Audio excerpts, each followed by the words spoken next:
The finale of Cold War Zombies edges closer and closer. Whilst we wait for the final DLC map, in this video we're going to be going over some incredible DLC teasers and storyline. As a director, he's putting Samantha through some seriously evil stuff. On top of that, we can learn what we as Requiem are going to be doing in this final DLC map. And this video has a sponsor, Asphalt 9, but we'll hear from them a little later. There is a lot to get through, so I highly encourage you to watch this all the way through so you don't miss out on anything. Let me know your thoughts in the comments below and leave a like for the YouTube algorithm. Jumping straight into things, we're starting with Samantha Maxis. We know that at the start of Season 5, after the events of Mauer Der Toten, she's taken by the director to a top secret facility and is pretty much being tortured so the director can manipulate her powers. Now, we'll dive fully into detail on those experiments in a moment, but Treyarch has given us a teaser for DLC 4, and all the horrific experimentation we're about to dive into has led to the director approving Samantha to assist Requiem with the operation of getting Zykov out the Dark Ether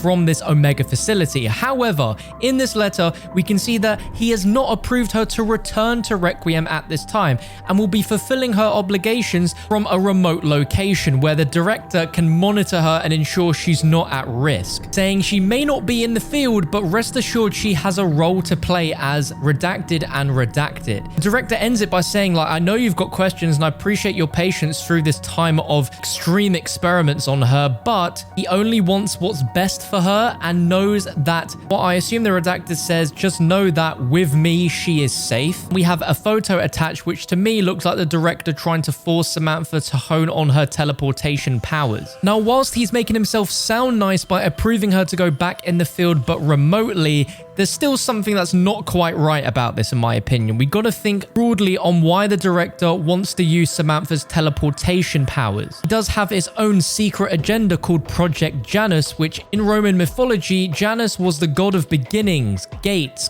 doorways. Now, what the heck does the director want Samantha to teleport? That's the question. Let me know your thoughts below. As for the backstory for this teleport, a new audio log, we learn that the director wants to manipulate Samantha's powers in order to teleport people from one location to another, and wants her to perform this teleportation ability using her own dog, Not So. What is so twisted about this experiment is he gives her countdown to perform this, and if she doesn't do it within that countdown, he will kill her dog right in front of her eyes. And my god, the voice acting from Julia Nathanson in this audio log is just incredible. We're going to try something a little different today. What's going on? What are you doing? Oh. It's your fluffy friend. She's not fluffy. Her name's Not So. Not so fluffy. Cute, I suppose. I just thought you'd be pleased to see each other. We are. But I don't suppose you would know how it feels to be loved. Playtime's over. Guard, you have your orders. Please take aim. What? In exactly 30 seconds, by my watch, the guard will pull the trigger. How dare you? What the is wrong with you? 25. She's done nothing wrong! 18. What kind of monster are you? 10. What do you want from me? You know what I want. 5. Ah! 3. 2. 1.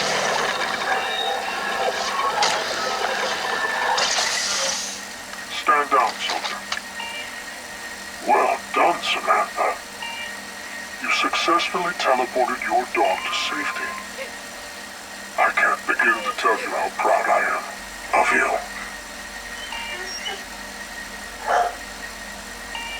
Now, that was almost a little too uncomfortable to listen to. I can't believe the director is this corrupt and evil that he would be so inhumane to do something like that just to try and manipulate Samantha to use her powers. It's really quite sickening. Now, Samantha's ability of teleportation is not the only ability that the director wants to use for his own purpose, but he also wants to manipulate Samantha's powers to be able to use it to kill people. Now, we've been with Samantha since she was a little girl, and the only time that she's ever actively gone and killed people is when her own father, Dr. Maxis, told her to kill all of Group 935 after she was teleported to Griffin Station. Here the director is forcing Samantha to murder someone for the sake of proving her ability to do so. Puts her in a horrible position where she's forced to either murder a captured Omega agent or else Dr. Elizabeth Gray will be shot in the head. Let's take a listen right after today's sponsor. I don't know about you, but I love playing racing games. And this video is proudly sponsored by Asphalt 9 Legends, a brand new to Xbox free-to-play arcade racing game that's easy to pick up,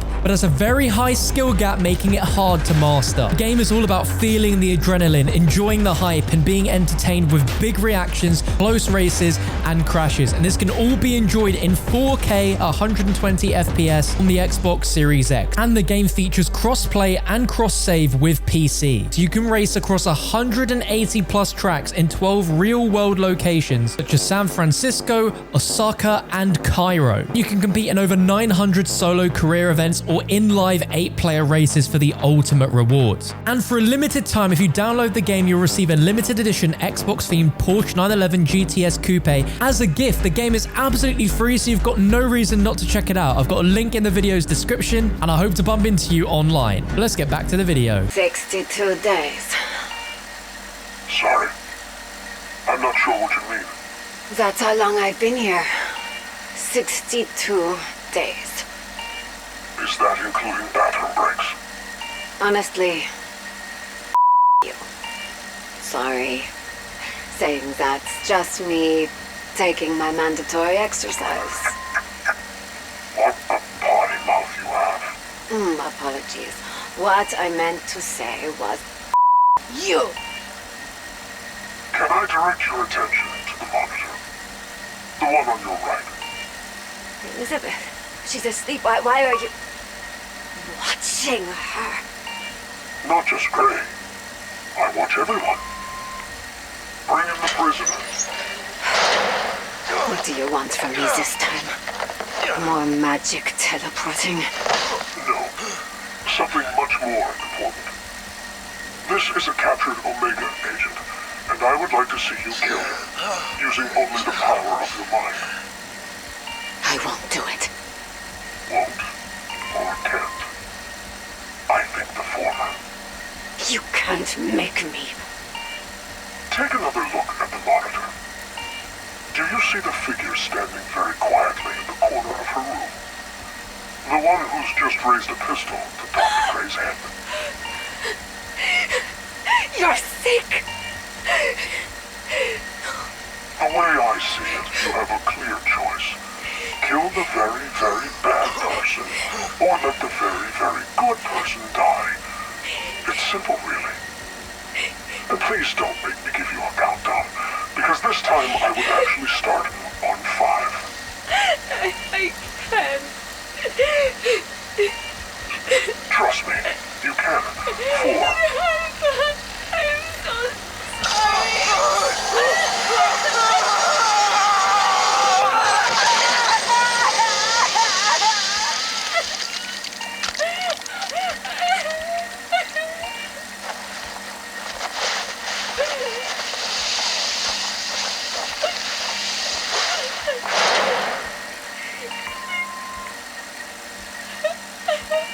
You may not realize it yet, but trust me, Samantha, today was a very good day.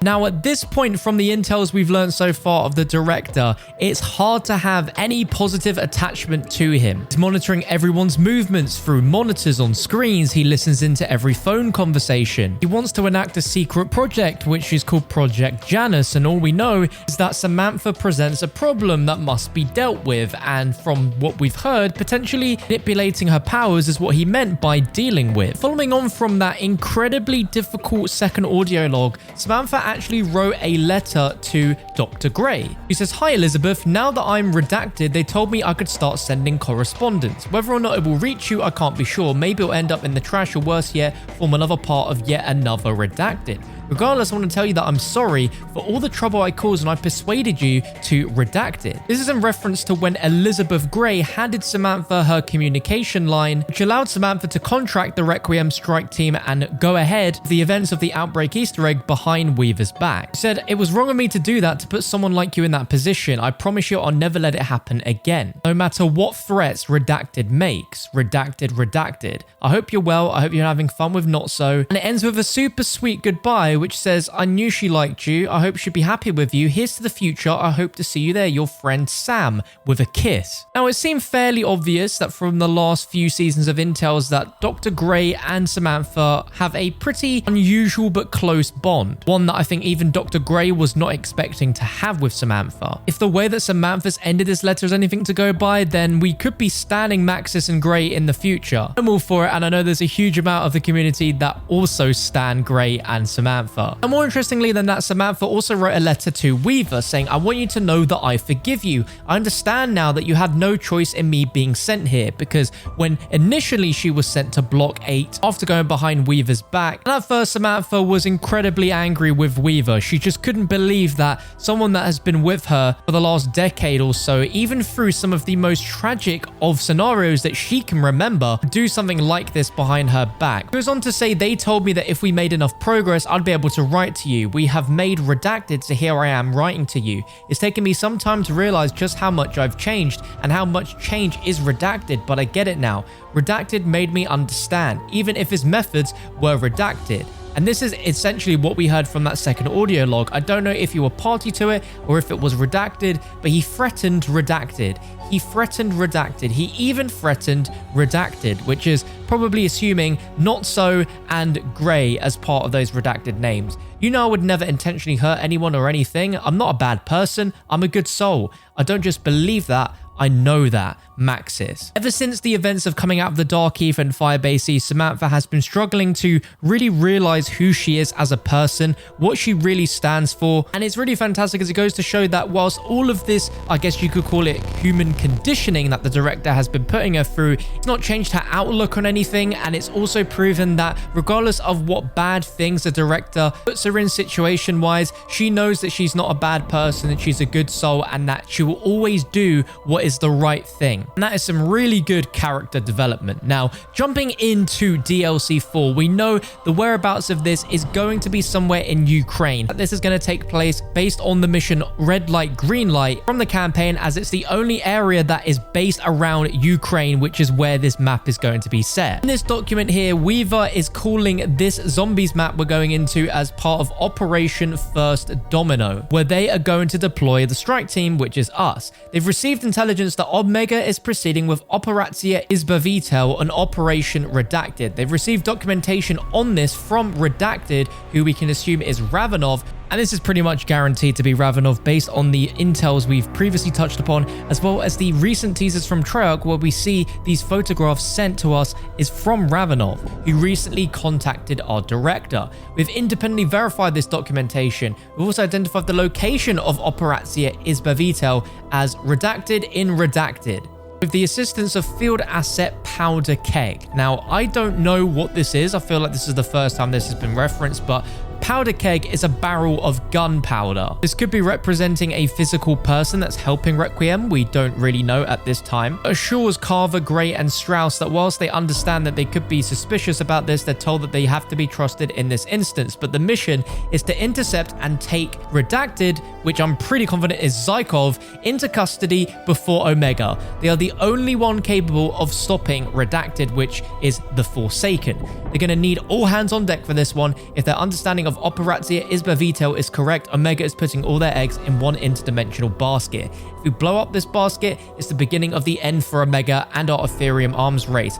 while also helping us prepare for the greater threat that lies ahead, which is obviously the Forsaken. If you saw my previous video, you'll realize that Zykov, the stranger trapped in the Dark Ether, is now pleading to be helped and saved by both Omega and Requiem, and whoever saves him first, the ones that will get all the knowledge that they need about the Forsaken to beat the other group. But we know that Dr. Peck is building a machine designed by Zykov himself in order to get him out of the Dark Ether. And there is a few suspicions here that Zykov might not be as innocent as we first assume him to be. I've seen a lot of comments and theories that potentially what if Zykov is the Forsaken? It has been proven, thanks to what happened with Valentina, that the Forsaken can take on the form and likeness of anyone it wants in order to manipulate people. But only time will tell. Let me know what you thought of this video in the comment section down below and all of the storyline intel, lore, and goodness. You can check out my previous video on your screen right now, but thank you for watching. I'll see you in the next one.